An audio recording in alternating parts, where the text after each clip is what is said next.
Hello, my name is Tracy Allen, and I want to welcome you to Cooking with Some Friends.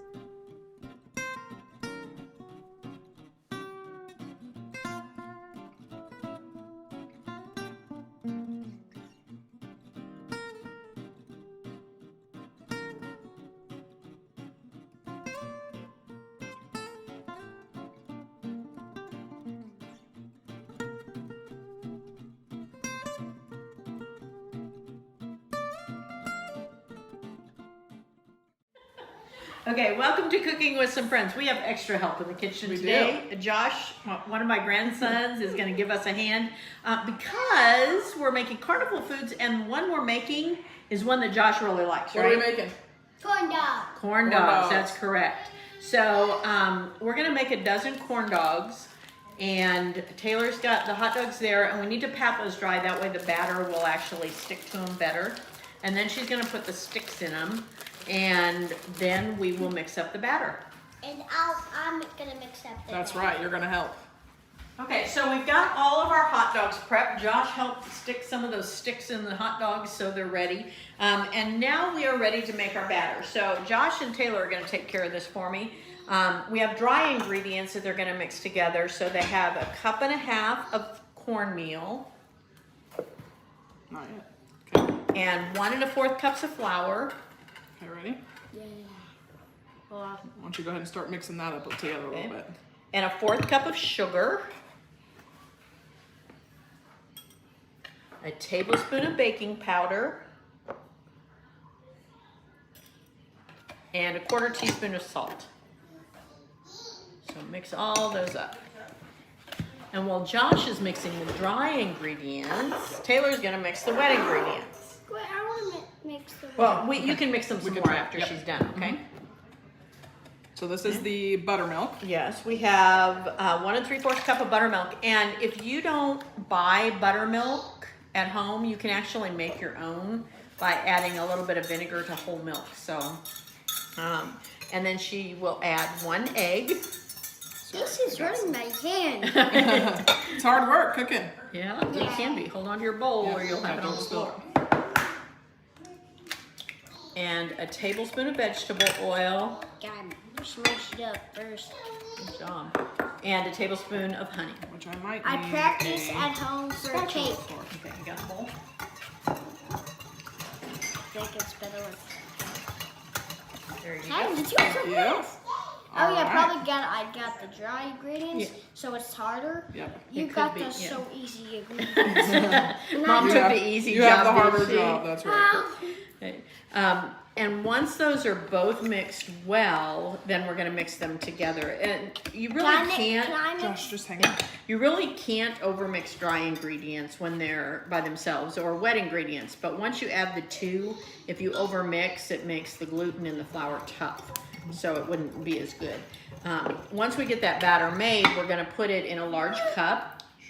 And that way we can dip the hot dogs that are on the sticks into the cup of batter. Okay, this one will slop a lot easier than the other one. Gentle. Yeah, can you go across the I middle? think you did a good job, egg? bud. Yeah, you did. That looks really good. This is already pretty mixed up. Okay, so Yeah. then we're going to mix the two together in just a minute. Josh isn't done And mixing can yet. And then we're going to pour it in our cup. All right. Okay, so we made our batter for our corn dogs and we prepped them, put them on the stick. Josh did a great job mixing. So did Taylor, by the way. Thank you. We have our oil heated at about 350. And so we put the batter in this deep cup on purpose. We're going to insert the hot dog. And you want it deep enough that it can actually go over the entire hot dog. And you might have to swirl it around. And so make sure your hot dog's on the stick really securely. Then when Taylor goes to put this in the oil, she wants to just put the end in it for a couple of seconds to get that to fry the end Like of that? the oil. Yes, like that at an angle, just like she is, just for a few seconds to kind of firm that up so that way it doesn't fall off. And then she can just go ahead and lightly put the whole thing in. Just drop it. Yep. Just don't, I was going to say, just don't splash yourself. And then she can do another one. I wouldn't put more than 2 or 3 in at a time. So we're going to wait for this. See, it rises when the air gets in there. I don't know if you can see that. So when it browns, you might have to rotate it And then we've got paper toweling ready on a cooling rack so we can put those on and then they will be ready to eat. So again, dip the end for just a few seconds to firm it up so all your batter doesn't slide off. This is fun. 5. That's a pizza kind of. And Taylor's exact, she's counting the seconds. I'm just guessing, yeah. Okay, Should so I if you want to flip use that your one? tongs, yeah, and rotate that one. Pretty much flip right over. I'm wondering if we should make the... I'm thinking we might maybe push the stick in just a little further, just because of our Yes, the circumference of our Of your pan. pan. That's enough.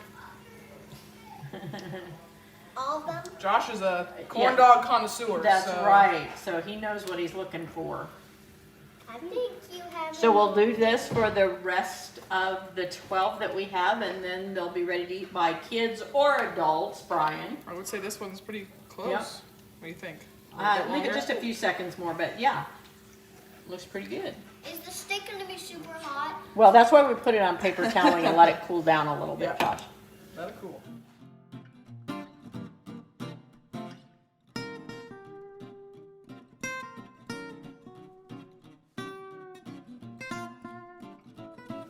Hello, and welcome to Cooking with Some Friends. Through September, we are doing our carnival foods. And so one of those we're going to do a recipe for chili cheese fries.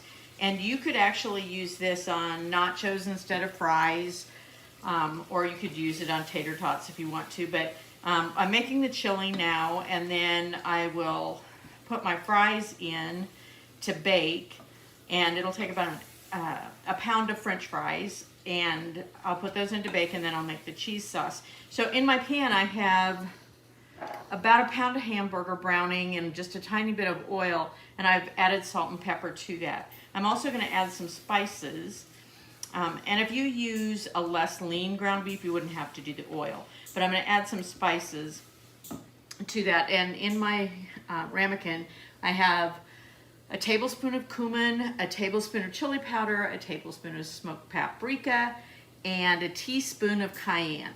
So that's going to go in here. And my hamburger's just about done. So.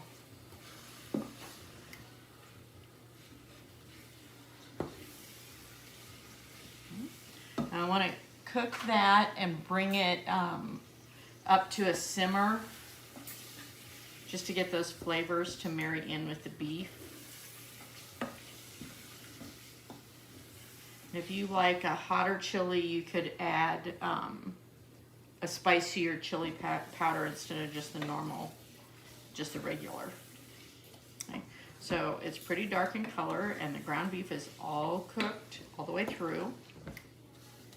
So now I'm going to go ahead and add, I chopped up some onion, and the recipe calls for about a quarter of an onion. I chopped up a red bell pepper, and then I did 3 just because we like them, but the recipe actually only calls for 2 adobo peppers in adobo sauce. So I'm going to go ahead and add all of that to my ground beef mixture.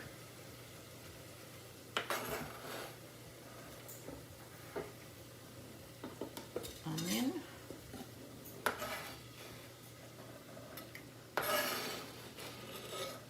And my adobo.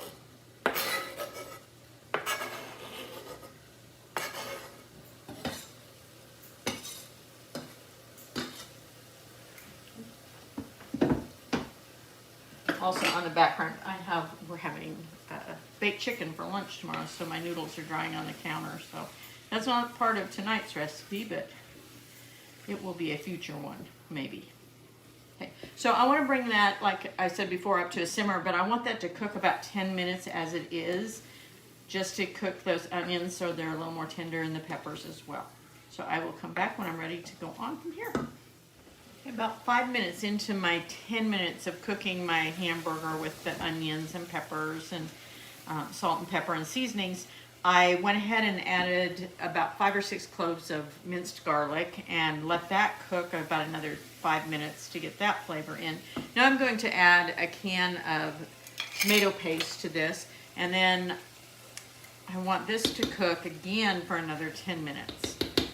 And then I will be ready to add the rest of my chili ingredients, and then it'll just have to cook for a while, at least 30 minutes, if not just a little bit longer, to get it the consistency we want it to put over our fries. So that was a 12-ounce can of tomato paste.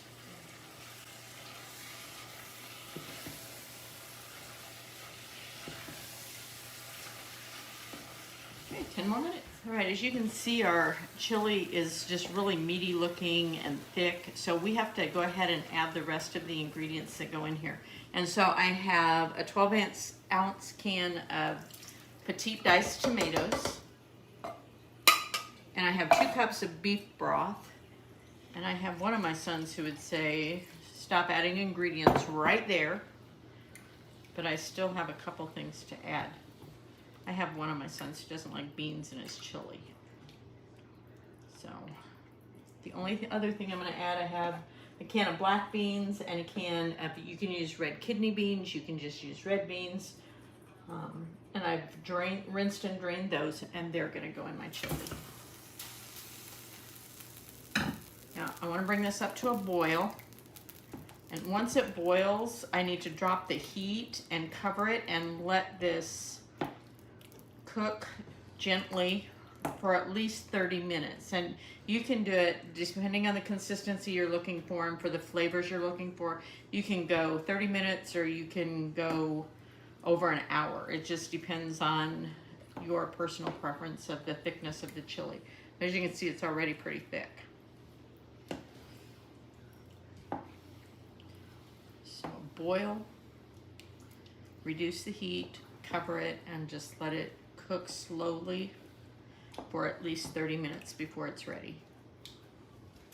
Okay, we're ready to finish up. My fries are in the oven.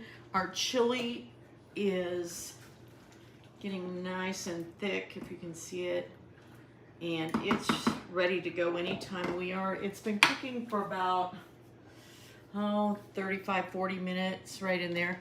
So I'm ready to make the cheese sauce, and so I have a tablespoon of butter in my pan, and I've got this on a medium heat. When that melts, I'm going to add a tablespoon of flour, and then I'm going to let that cook for a minute before I add anything else.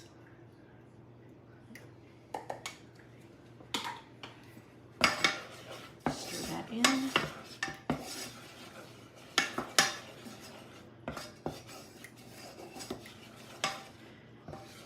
When this is done cooking for a minute, I'm going to add my spices, and I have in my ramekin, I have salt and pepper, and that's to taste. I have a teaspoon each of garlic powder, onion powder, and chili powder, and then I have a half a teaspoon of cumin in there. So that's going to go into the roux that we're making.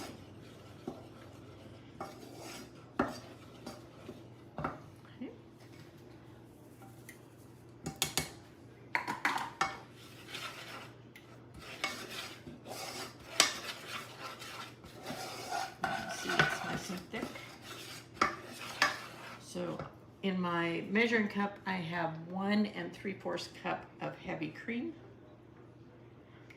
And that's going to go in.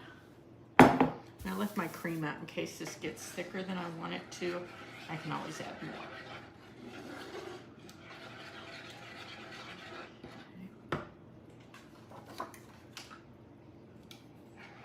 So as soon as this thickens, I'm going to add my cheese to this and then let that cook together. And I'm only going to add it a cup at a time. And you can use 2 cups of cheddar cheese. You can use your favorite cheese blend, as long as it's not a stringy cheese like mozzarella, because that wouldn't be very good when you're going to eat your fries. So I'm going to let this thicken, add my cheese a cup at a time, and then I will show you the whole thing all together. I've got 1 cup of my cheese stirred into my cheese sauce, so now I'm going to add that other cup. If you add it too fast, it doesn't melt down very well. So there's my other cup, and this should melt down pretty fast, and I will serve this over my fries with my chili. And you can serve it with sour cream over the top of that. You could add jalapenos over the top of it, whatever you like over your chili cheese fries. So great carnival food, but you can have it anytime. Nice thick cheese sauce. Thanks for joining us for this session of Cooking with Some Friends. Make sure you like this video and subscribe to our YouTube channel. And find us on Facebook at Cooking with Some Friends.